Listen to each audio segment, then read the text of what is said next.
This is the Aftermarket Radio Network.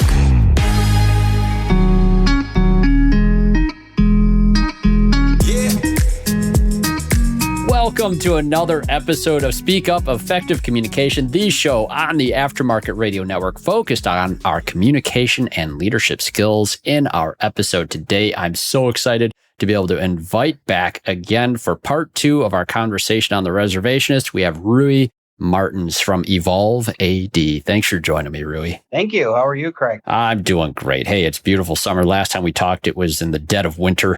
What more could we ask for here? Now we're in this beautiful weather here in Nova Scotia. Yep. Yeah, just maybe some cooler weather and some rain, right? I'm already thinking about tire season. Oh, it is coming, and that is a big deal. If you guys don't know about Canada, tire season is a thing to behold. Your vehicle inventory, triples all of a sudden in November? Bookings out 3 and 4 weeks. It's ridiculous. Oh, brother. Well, hey, folks, today we are doing part 2 of our conversation. So if you remember episode 22, we talked about the repair shop role that focuses on communication, the reservationist. It is a concept I absolutely love diving into with Rui. I don't think anybody teaches this concept better. And hey, it's going to be pretty profound. And that's the word of our day today, by the way, is profundity. And we're going to define that word for you after we hear a brief word from our sponsors who make this show possible. Ready to reduce stress and start paying yourself and your team well? Achieve your goals with the Institute's personalized coaching. Visit wearetheinstitute.com/business-assessment. AutoFlow is your partner in technology. With AutoFlow, enhance your client interactions in a single thread before, during, and after the visit. To see how AutoFlow makes it simple, visit autoflow.com. Your trusted companion, ShopDog Marketing, is right by your side, attracting the best customers and building long-term growth. Call ShopDog Marketing today or visit shopdogmarketing.com. Supercharge your auto shop with Inbound, AI-powered communication analytics and phone service for your professional shops. Visit callinbound.com. Are you passing along credit card fees to your customers? No one likes that. Express is the only 0% fee alternative to credit card surcharging. Visit myexpress.io. Okay, and we are back. And the word of the day today is profundity. That is a noun, my friends. It is a noun that means deep insight or great depth of knowledge or thought. I thought it was an appropriate word today, as this is just every conversation we have, Rui. I wish. I really wish. I'm learning the word profundity. Get in there somewhere. I really think that we do hit some notes of that word as we move into this topic. We did this, and we should probably recap a little bit from episode 22. We talked on a number of things on that related to the reservationist job in the shop. And that role that we discussed, now we discussed it really in the terms of before and during the visit. Today, we're going to go a little bit further. Excellent. Looking forward to that. The after the visit piece is something that I'm excited about. Well, yeah, for me too. I have a class coming up with the Institute. The Mars Marketing Intensive is going to be there. And I talk a lot about staging the next visit with digital inspections. And I talk about CRM platforms. And I talk about the human element that must be infused into our retention efforts. I have several episodes where I dive into this. I felt like our conversation really is the solution to some of the problems that we identify. And you know as well as I do, when we start talking CRM on shops, they're usually asking, in my opinion, I've done this too, we ask a lot of the wrong questions. It's like, what's the best text message to send out to our clients, or the best email that'll get people to come back in? And it's the one that matters. Craig, way back, let's say 15 years ago, 20 years ago, before the heightened awareness of texting and emailing and so forth, we were starting to send out emails. That was primarily what we were doing back then. And I remember looking at a few service advisors and saying, we can't let a client think that we care about what they do and then turn around and go, I care so much about you that I'm using a computer to call you and ask you about whether you're happy or not. You know, like that was my statement back then. Obviously, things have evolved to a whole other level at this point. But I truly believe that, you know, when you're talking about CRM, well, first of all, CRM has to be defined. Folks that might not have the profundity in CRM need to understand what CRM actually stands for. And you use the word retention, and CRM has often in the past been used as client relationship management. Correct. Oh, you're stealing my thunder. Oh, I love it. Take that thunder, throw that rod. I asked the same question before to a group of shop owners. I said, what does the CRM acronym mean? And that's exactly what they said. Customer retention marketing. That is what they called it. And of course, you were a mentor and colleague with Bob Greenwood. Bob Greenwood was my coach. We lost him in 2021, as many of our listeners will know, but he taught me the difference between a customer and a client. And so I always say when people ask me what CRM stands for, it's client relationship management. Yeah. In that breath, when folks ask, what's the best text? How should I create campaigns? I have a metric for that. I turn around and I say, okay, if you have, let's say, quote unquote, 6 clients coming through your shop yesterday, then we should be following up, creating client relationship management around those 6 clients. They all have a reason to come back another time. So each one of those folks, each one of those files, let's say, quote unquote, files, are a reason to perform client relationship management. I mean, 3 of them might be brand new individuals. They've never been there before. Really, they have a reason to, sure, but they also have reasons not to. And that's why I hear it never happens in shops. Most of the time, I'm talking to shop owners that are looking for CRM type solutions, of which I deal with on a day-to-day basis. So the AutoFlow platform, which I work in my professional career, has CRM components to it. And a lot of it can be automated. And I have had shop owners tell me over and over again, if it isn't automated, I can't use this. My team will not do. My team won't do. My staff won't do. That's the thing I hear all the time. And it does sound like a staff problem. And we've talked about this before with even taking appointments in. And this is where the reservationist role becomes so kingpin.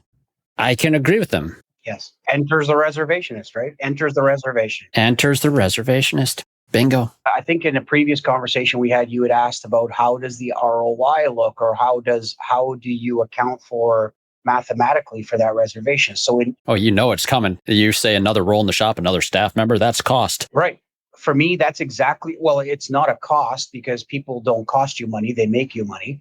So the staffing individual, the reservationist that comes into the mix in a metrics type scenario gets added to the service advisor. So if you have 2 service advisors, you now have 3 service advisors. And the thinking and the thought process has to change from advisor, reservationist. It's support staff, right? So support staff in the shop. So if you have 1 service advisor and 1 reservationist, you have 2 support staff.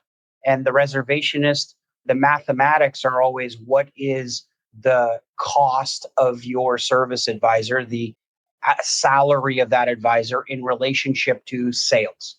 That's the metric that we're looking at. Well, now you have what is the cost of your 2 support staff to your sales. Why would we look at it that way? Well, because it has to make sense. Return on investment has to exist, and your sales should increase and multiply by the fact that you are now having a reservationist on board and a CRM person on board. So the reservationist, if you look at the clues to where do they sit, they're responsible for getting people into your building through a reservation format, and they're expected then to work the other side of the 360-degree piece is to get them back for a reservationist. So the day of the visit is the advisor.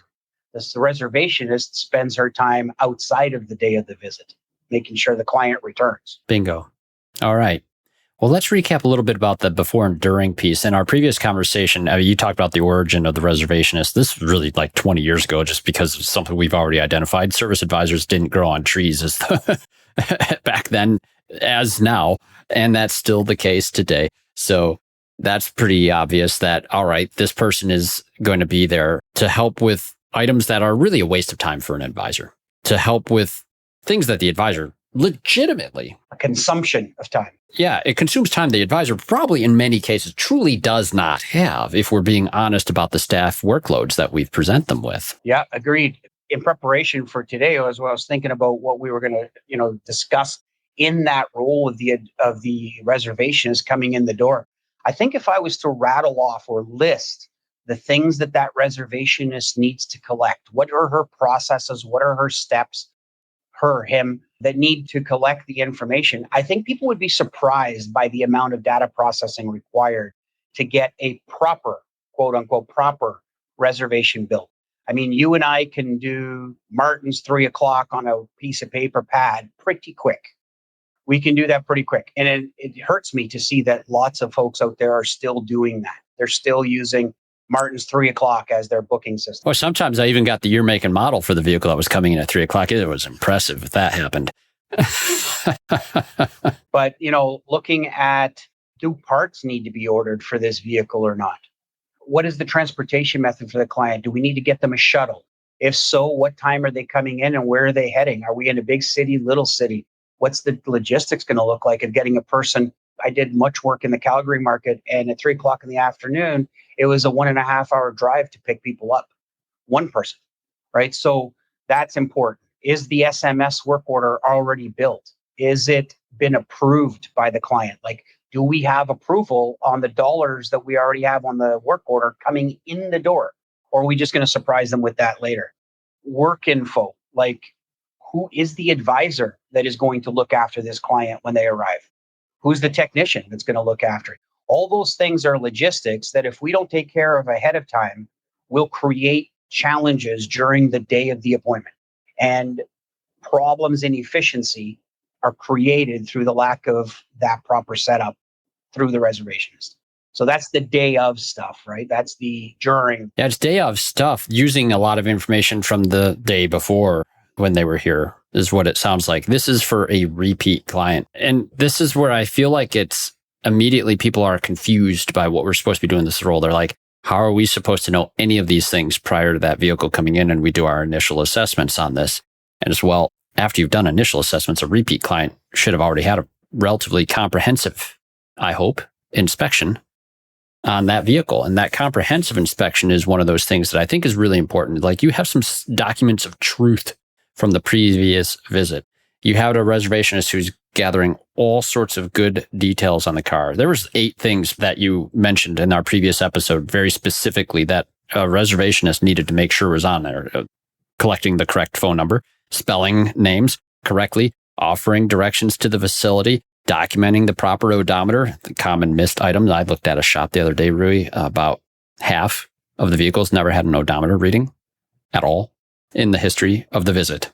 Unbelievable, right? And then collecting email addresses. I love that you mentioned that. I did a whole episode on why email is not dead.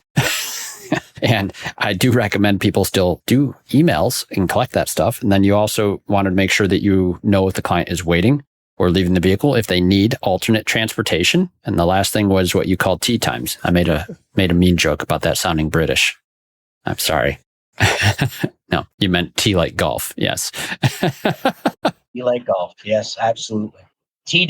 TEE. Yep. Tea time's a serious thing. Otherwise, you're not going to get to go golfing that day. And we need to treat our time with our advisors as that important. Looking to take your shop to the next level of quality service, team culture, and overall profitability?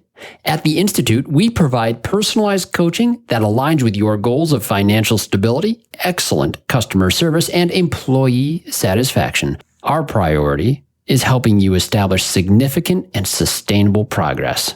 We work with you to create strategies that reduce the stress of running your business, improve your quality and performance, and optimize your profitability. Experience the benefits of professional coaching by visiting wearetheinstitute.com/business-assessment. Hey friends, as you know, I'm a proud member of the AutoFlow team, and let me tell you, we've changed how business is done for auto shops everywhere. We support your client experience before, during, and after the work is done. Imagine this: timely updates sent directly to your clients, branded digital vehicle inspections, and seamless communication from start to finish. That's why shops love AutoFlow. And hey, with those 5-star reviews rolling in, you'll wonder how you ever managed without us. Take an important next step and take your auto shop to the next level. Visit www.autoflow.com. Get on board with an AutoFlow trial. Want to see your auto repair shop thrive? Are you looking to drive more customers to your auto repair shop? Let ShopDog Marketing be your guide. Our customer-first approach, combined with AI-driven creative content, ensures top rankings. Dominate mobile first and voice search with our specialized expertise. Reach out to ShopDog Marketing today and start growing your business. Don't miss out on this chance to boost your business. Visit shopdogmarketing.com.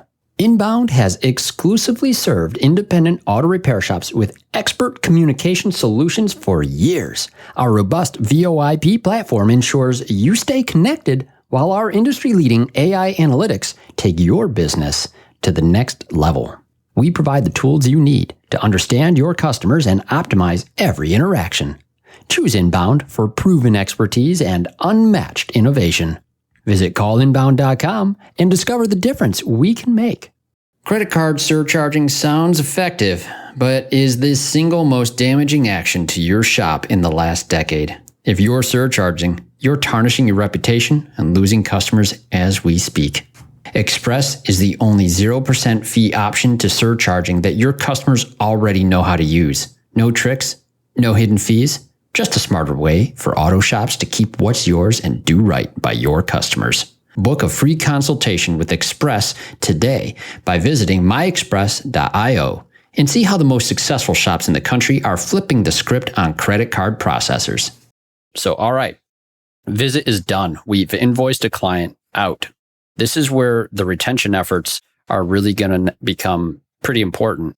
Now, truly retention efforts, and I talk about this in the course I'll be delivering too, retention efforts begin at the actual beginning of the visit when it all starts, the inspection being an integral document for this. And that's been true for your use of a reservationist and retention as well. They're really calling upon the digital inspection or an inspection in general, combined with what was done in the visit. Is that correct? That's correct. Because the inspection is the proof in the pudding. The estimate piece is also required, right? We call that deferred work. So deferred work from the inspection, deferred work from the estimate should be a combined package. So the reservations piece should include the reservationist looking after deferred work. And when you talk about it it's interesting how you talked about it at the beginning.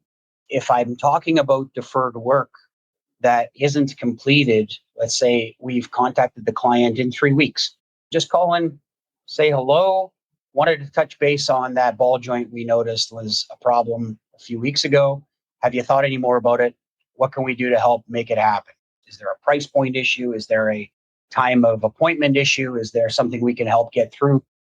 That lays to rest. Once that lays to rest, when that client returns back for another appointment, the reservationist should be aware that deferred work is sitting on the table. We should most likely have a discussion of that during an appointment booking. Guess where the problem starts? We don't have scheduling systems that allow us to look at deferred work from the previous visit nice and clean during the booking process. We only think about that later, and in many cases miss it altogether. The client comes in, we do some tires because it's tire season, we do an oil change. They're ready for the winter, and we forgot to mention that the last time we noticed a ball joint. Yeah. And it's getting that data in front of people too. Everybody wants data immediately. I've been reading a lot of C.S. Lewis lately and his Screw Tape Letters. And one of the things that I've started to realize is that convenience is a coping mechanism for very busy people, especially. And that busyness is generally one of the things that muddle us. But convenience is not a solution to the problem. It's our mechanisms for trying to cope with the problem itself. And the problem, as I am starting to see it, is we don't have an owner for these tasks. We don't have a person in most repair shops who are actually focused on this as their primary function.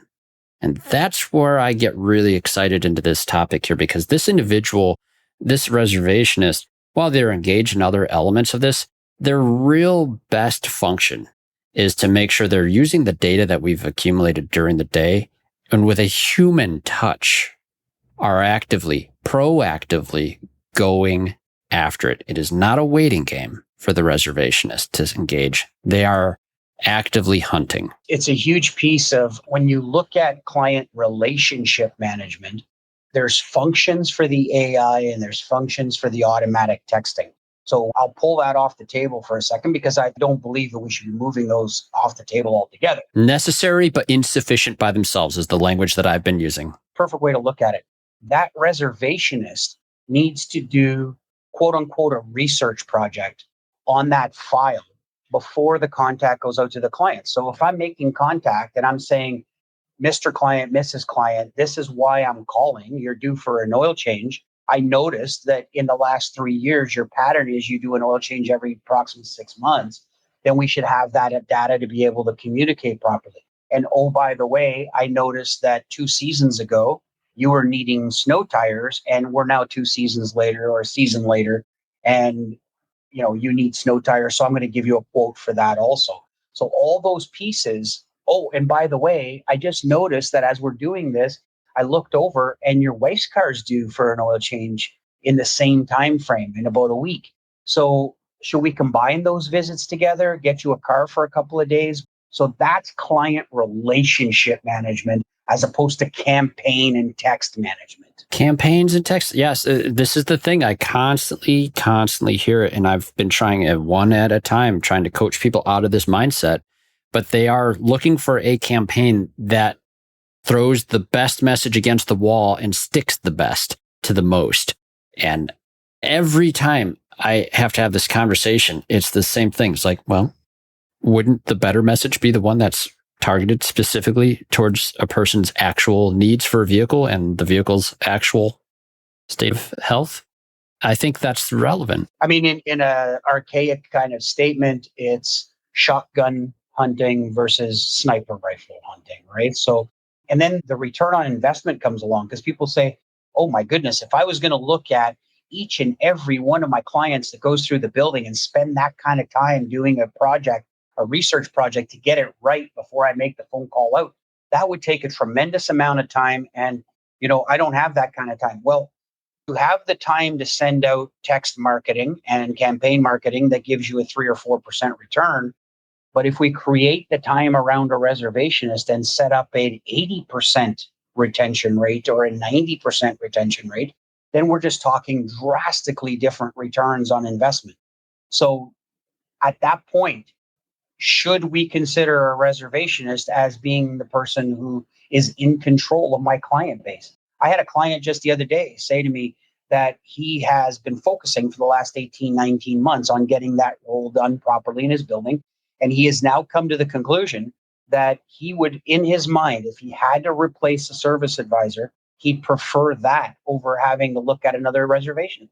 He said that person is integral to what is going on in the building. And he would soon rather see an advisor come and go than the reservationist piece that is in control of everything.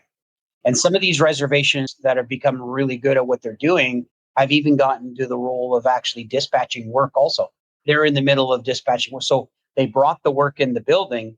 They already assessed who the technician's going to be. So now the next natural move is to do that too. And that's, shops that can handle that and people who can handle that, right? Yeah, it's load balancing. And then what you've mentioned in our previous episode is the reservationist develops a lot of intuition around what the vehicle inventory needs to look like for the shop. And so they're going to be doing these retention efforts with a firm awareness of what their vehicle inventory looks like and probably what some of the best opportunities look like to address a shortcoming in their vehicle inventory. Or if there's a pressing need for someone that it can wait until another spot, they're really ironing out those peaks and valleys in our scheduling. In conversation we had, you had asked about what is the metric that measures that reservation role? And you just said it.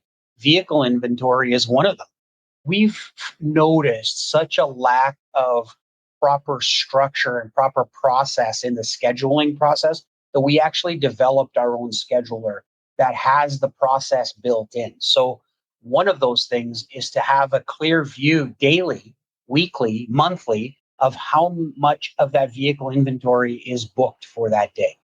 Not how many hours we have on the scheduler, but how many vehicles are required to achieve the results we need to do.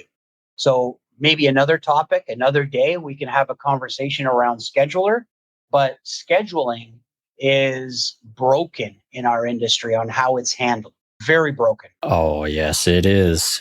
Yep. I see some silly requests on this. I have some people that want to schedule by bay. We talked about this in episode 22 a little bit, like bay scheduling. I actually was talking to a shop in Canada earlier this week. by the way, I mentioned you and told them to listen to episode 22 and then we'll talk again.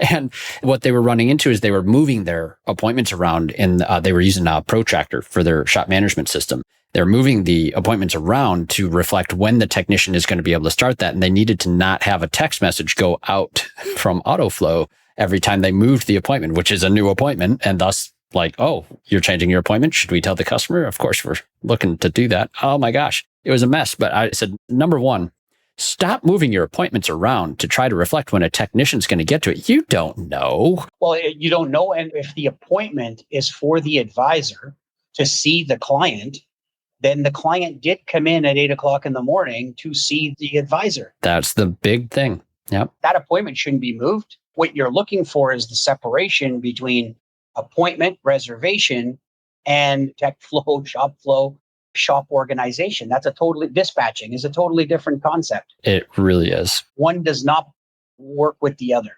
And you know what that question, Craig, is across the board, one of the single biggest questions I find. Yeah, we've all been burned by the client coming in at a time we're not ready to actually start working on the car. And their expectations were that they come in, car gets work done. Straight into a bag. Yep. And that's their speed of service shops that maybe can do that. Tire stores, maybe, but not necessarily in a full service facility. So, all right, reservationist in retention. Let's take it like this. Let's try to visualize this for our listeners here. Like, let's say we did everything right during the visit. Everything went right. Everything from the appointment was good. We did a perfect inspection form. They authorized some work from the inspection. We took good care of it during the visit. Everything went well. We're closing them out. We discuss a few of the outstanding items. They can't take care of them right away. This is really right away when our retention efforts begin. And you talk about exit scheduling as a number one first attempt, really. Exit scheduling as booking the next appointment, right? Like for the client. That could be as simple as we realize that you're going to need your tires changed mid-September. So why don't we book that right now today? But then starts the process of, should we reach out in a couple of days? 2 or 3 days. Yeah. When is that threshold to reach out to this guy on the outstanding items? What are the severity levels that dictate this? Yeah. Forget this outstanding work. In 2 to 3 days, I should be reaching out to this individual and saying, just reaching out to find out if everything went well with the last visit. Were you happy with the visit? The things we repaired, are they in line with what you expected it to be? Sort of a thank you for coming in. No sales call, just a thank you. But you're not just talking a text message or an email in this context. You're talking an actual phone call. In this case, it could start by a text, follow up but no. For me, the highest level of delivery is a phone call. So a phone call to the client saying, are you happy? Are you not? The amount of data we can process in a phone call is nothing like emails back and forth. If I make the phone call, the client doesn't respond or didn't answer or was at work or whatever, then I might follow up with a text letting them know what that was all about. 2 different texts, 2 different phone calls, one based on repeat business you had asked earlier. The other one, if it's a first-time client, hey, just wondering, you came to our shop for the first time, wondering how that compared to the last shop you were working with. Did we meet your expectation? Was it the reason you changed shops? Like, let's have a conversation around the fact that it was your first visit. And did we meet what you wanted to accomplish by coming here instead of somewhere else? I came for convenience. I came because I moved into town and I was looking for a shop. All those different conversations could matter on how we establish a relationship with that particular client. I agree. And with a reservation as someone who's an employee of this organization, this is a much more personal touch. Now, really, have you seen this? I've seen a little bit more of this lately. There's a lot of people that'll outsource that job. They'll hire an organization to do this sort of call for. Do you have any opinions on that versus the reservationist? We actually use some of that if the client can't have a reservation. So we have some shops that are so limited by space that they can't have another person working inside that building. So now we have somebody who does it remote. My preference, absolutely in the building. I think that person listens to conversations that are going on around them, understands the vibe and the flow of the shop. So when they're talking to the client, it's very personal. It can be done professionally. But if a client calls and says, I'm having trouble with this or that, we have to have a very smooth transition system. It has to be, bear with me, I'm going to get you an advisor who spoke to you and we'll get you, talking to that person immediately. So The transitions and how we do the transfers have to be very good. It can't be a scenario where we're like, oh, thank you for your feedback. I'll let the owner know and hang up. That's not, it has to be an instant transfer to an advisor. Yeah. And use of data seems to me the challenge if it's not somebody on the part of our core team having access to the same exact data that we've been accumulating the whole time. That's the only area, and not that this, you've talked about it with Carm on one of his episodes on remarkable results of this, how this can be a remote role. I do believe there's plenty of opportunity for that. And what I'm hearing from you too is like anything that hits on the human level in a phone call type of a relationship is going to be better than just automated stuff attempting to, you know. Absolutely. Again, it can be done remotely. The CRM, in essence, 80% of what you're doing is touching base with the client, letting them know you care. Maybe you don't even have communication with them. All you've done is back and forth. They haven't responded. You've sent a message saying, thank you for your visit. People read those messages and they understand that you sent them, even though they might not have responded. So a lot of that can happen independent of the client actually touching base. But those who need to speak to you, those who want to confirm that the vehicle's not doing the same thing or is doing the same thing, those people need to speak to somebody. And then our transitions to the advisor need to be very professional and smooth.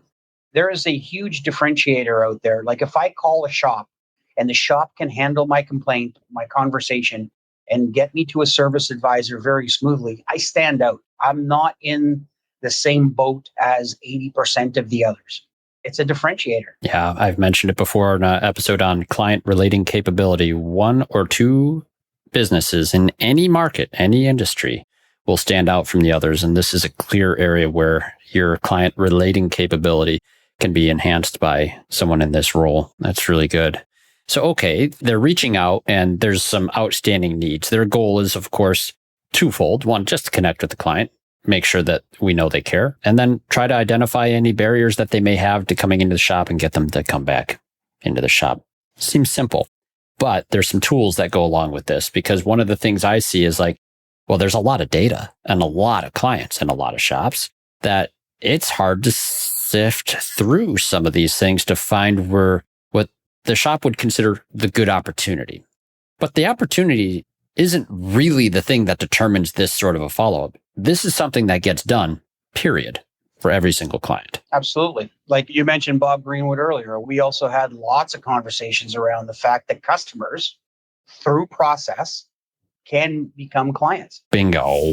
Yes. So, yes, absolutely everybody. That's what I meant by the 100% rule.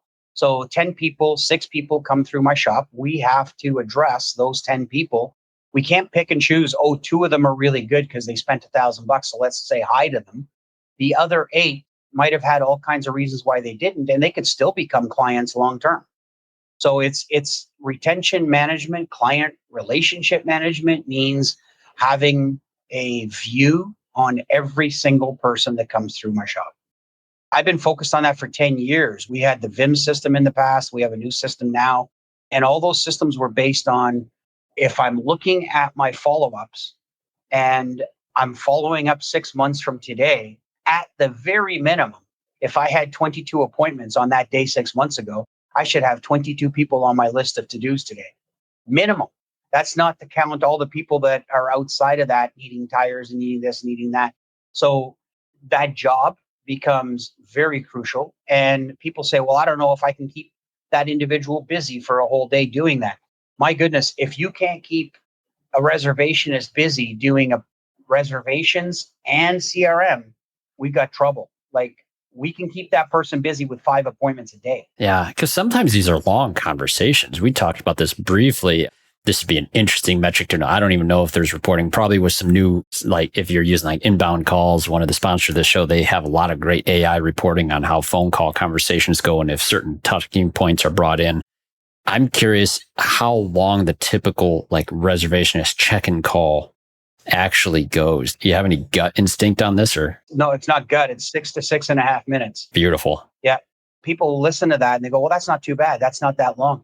But 6.5 minutes is a considerable conversation. It really is. Yeah. Most appointments that we were doing in the past were in the 40-second range, 40-second, 45-second range. So 6 minutes is a tremendous amount of time. And then how does it look? Because in a lot of cases, we do a 2-step process. We collect the information. We get everything we can up front. Then we go do what you call a research project. So we go in and we find out what's the deferred work look like? What's the rental car availability?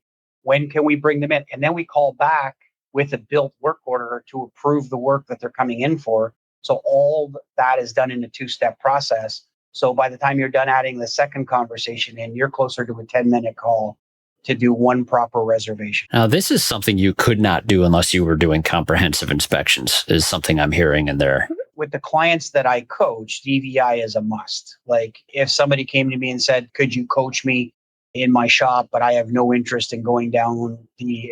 But not just DVI. I'm talking like a difference between a courtesy level quick check and an actual comprehensive inspection, which is something I learned back when Bob was coaching me. Like there's some quick inspections, touch-up inspections that you can do. But if a client has not ever had a comprehensive inspection, that's one of the primary goals that we're working towards during the visit. Yes, that's exactly right. Yeah. And that'll guide a great deal of the information that we're counting on this in this research project. And I think this is where a lot of the shops that I work with are initially kind of fuddled and confused. And I've been there. Like being a transmission specialist, we were laser focused on transmission, powertrain. I didn't even care about brakes or tires for the longest time because we had friends that did all that stuff nearby. They sent us all the transmission work. We farmed out all the general repair work, Lots of things have changed in the industry in 20 years, and yet a lot has not. And I am still seeing a tremendous inconsistency in the depth and degree of which we are getting the buy-in from technicians to perform that inspection.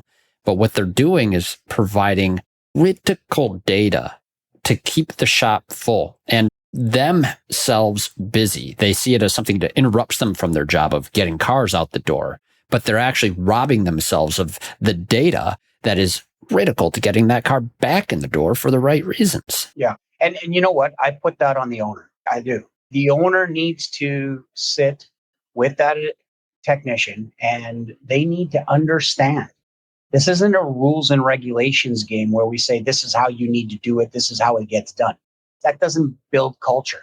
Culture gets built by understanding why we do what we do and believing in the fact that what we're doing is the right way to do business. That's when culture changes.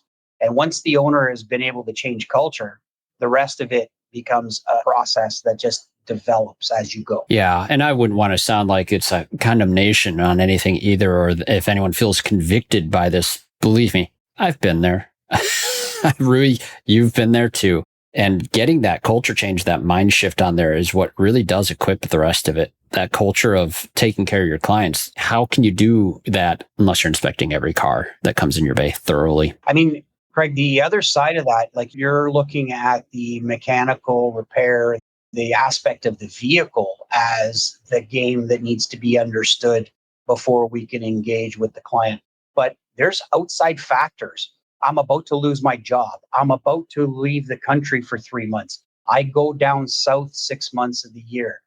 All those different factors that are human factors, they make a difference in our conversations on how we go about handling a client. My budget.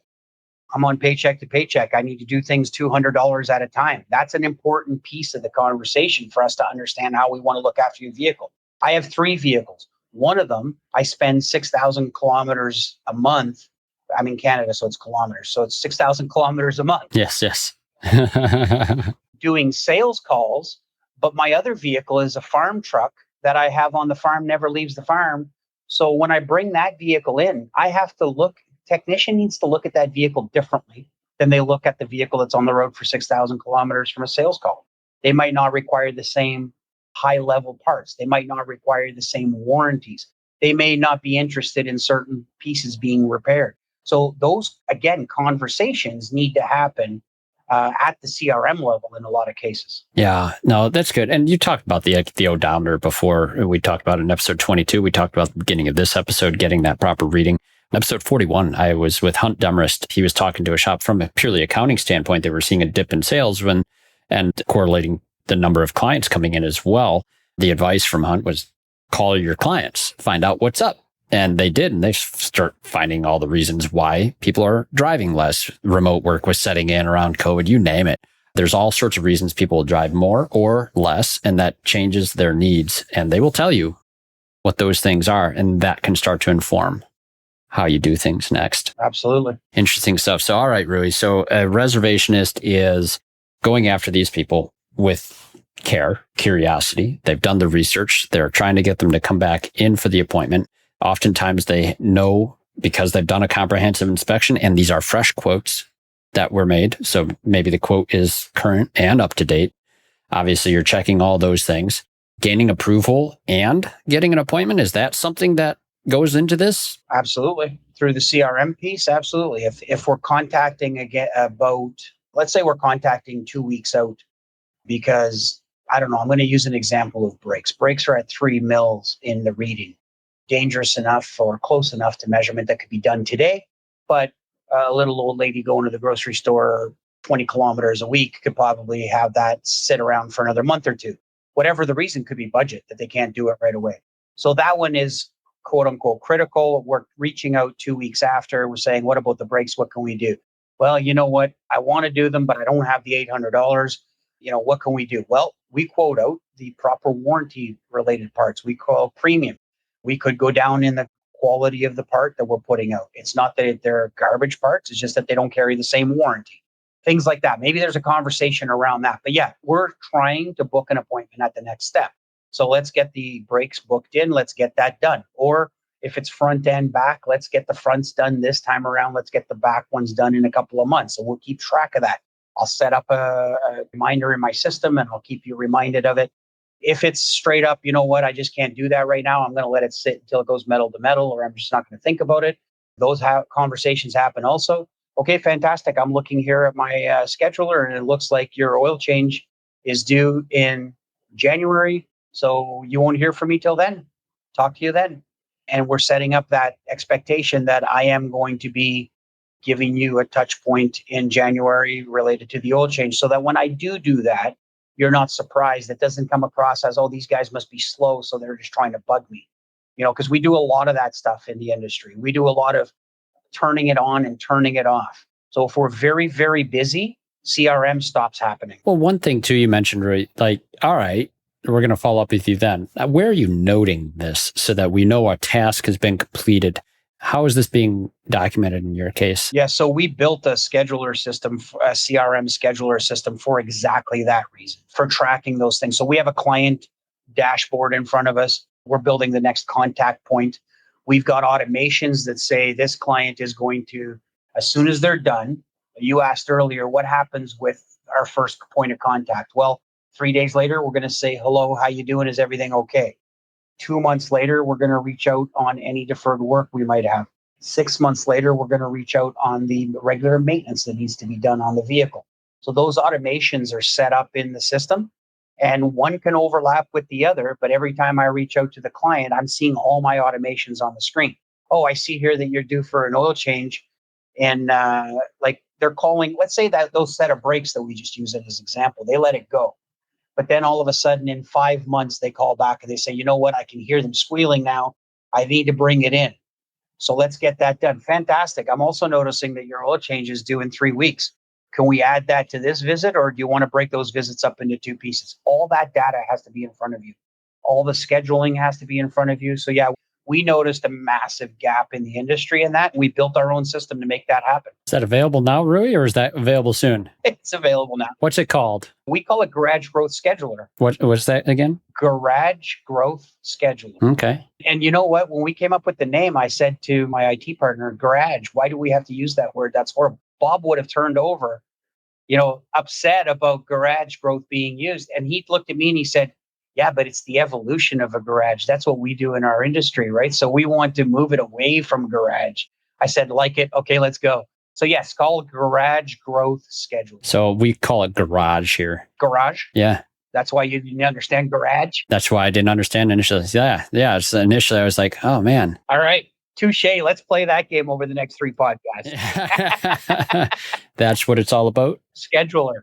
It's beautiful. If you ever want to take a peek at it, let me know. Nice. I do. And we will. I think that's right up my alley, actually, solving some of the things. I have people using spreadsheets because there's gaps in any CRM platform today that make this very challenging for teams to stay on task, know if they're climbing over top of another staff member who may have already made some updates to something else somewhere else. It's that use of information again. And the use of information has to be readily accessible. This is all logged, right? It's all logged inside that system. Anybody can touch point on that client and see what all the communication has been. The beauty of it is that it can be assigned too. So if a reservationist is doing a reach out call, the advisor says, you know what, I was speaking to Mikey and Mikey was going to get me a quote on a set of tires in September. So just remind him to do that. Don't let him forget. We can go into that system and we can set up a task for Mikey to reach out and do that call in September. So Mikey then gets a notification that he needs to do that on September 13th or 12th or whatever that date. Yeah, we do stuff like that a little bit with AutoFlow where you can set internal reminders, but people don't always set their little reminders. Yeah, and that can be detached from a client profile. So yeah, this is interesting stuff, Rui. Plenty of food for thought on this subject. Still ahead, my goodness. But the reservationist role, I think it's very clear. I need a person, a staff member that is a human being engaged in this process. And that is the thing I'm hearing all the way through. In this age of AI and technology, Rui, I mean, I see a lot of overlap here where there's some data elements AI is going to be good at. They may even get good at emulating some of these things. And who knows? Maybe you'll have an AI reservationist someday. My soul breaks a little bit. My heart breaks a little bit when I think of that sort of thing, because I still think that human component is just so valuable. You have any thoughts on that? How about the AI component is an aid to the human? Perfect. That's exactly what I want to see. Like, help me organize the data and reset these reminders. Perfect. Yeah. Bring all that information to me so that I can use my brain to make a phone call. Yeah. Let me do the relating. That's what we're here for. It means more coming from a real person, in my opinion. Yeah. It's not a relationship otherwise. Absolutely. And you know what? I got to tell you, the things we need to do in this industry right now to be differentiated from the rest, to be above and beyond what the world does, is not that complicated. And it includes human being contact. You do that properly, you're ahead of the game. You're miles ahead of the game. Man, price yourself right, staff yourself right. You've got an enterprise. Beautiful stuff. Rui, any other final comments on the role of the reservationist or advice you'd like to give? No, they need to be trained properly. They need to be given time to be trained properly. You got to remember that role. In many, many shops, the role doesn't exist. So finding that individual to fit that role, I have an HR program that actually does some profiling on that individual. Like you send out a profile type document, and we're looking for certain characteristics of what that individual does right or wrong, what they like in life, what they like doing. Are they a people pleaser? Are they not? Do they enjoy collecting data and talking to customers on the phone? Those types of things are collected. So you can find the right individual. But remember, when that individual comes into your building, there's some ground here that we need to be patient with how that settles out, because that is a huge interference in how we do business. Your service advisor is used to answering the phone. Now, all of a sudden, somebody's answering the phone for them. Your service advisor wants to be in control of the outgoing conversations. Now somebody's doing that for them. So there's a big gelling process that happens here. So patience with the training process is what I'm getting at. Yeah. The quality of life for advisors going up that tremendously. I think that that's an attractive goal for any shop. Absolutely. Being given some time back to actually speak with the client about the vehicle, about the condition it's in, about the things that are required and the things that are recommended. Absolutely. Those times are given back to you. Those conversations being rushed or not being fully present for that conversation is so destructive. Everyone feels when somebody's stressed or too busy in order to be present with them, and it feels bad. Well, hey, this felt good, and I think we scratched at profundity here today, Rui, as always, and I look forward to further conversations with these dashboard and scheduler items that you've been developing. I think the way you see things for where this industry is going, once again, I can't thank you enough for continuing to be truly the living embodiment of what I learned from Bob Greenwood. It's just so great still having a voice in the industry that I can share these ideas with. So thanks for being that. Fantastic. Absolutely. Thank you for your existence. Hey, thank you also to our listeners and our sponsors who make the show possible. Rui, if anyone wants to reach out to you, what's the best way to reach you? Well, Rui at evolvead.ca. So evolvead.ca. I guess phone number 902-225-1360. Beautiful. Thanks, Rui. And hey, if you're looking to reach out to speak up on something here on the show or want to hear something spoken about on the show, reach up to me at speakup@craigoneal.net. And we do appreciate hearing from you on anything that helps, any questions you have on recent episodes or just topics you want to hear discussed. Remember, also listen up to the other shows on the Aftermarket Radio Network: Remarkable Results Radio with Carm Capriato, Diagnosing the Aftermarket A through Z with Matt Fonslow, Business by the Numbers with Hunt Demarest, and the Auto Repair Marketing Podcast with Brian and Kim Walker. And then there's the Weekly Blitz with Coach Chris Cotton. Once again, thank you so much to our sponsors. Thank you for joining us today. Thank you, Rui, for joining me today. Thank you. Now, everyone, get out there, listen up, speak up, and hire a reservationist. What are you waiting for? Thanks, Rui. All right, Craig. Thank you. Take care. You've been listening to Speak Up, Effective Communication with Craig O'Neill on the Aftermarket Radio Network. Follow Craig on your favorite podcast listening app and on his YouTube channel. Let him know what you'd like him to speak up about. Craig is all for advancing the automotive service aftermarket.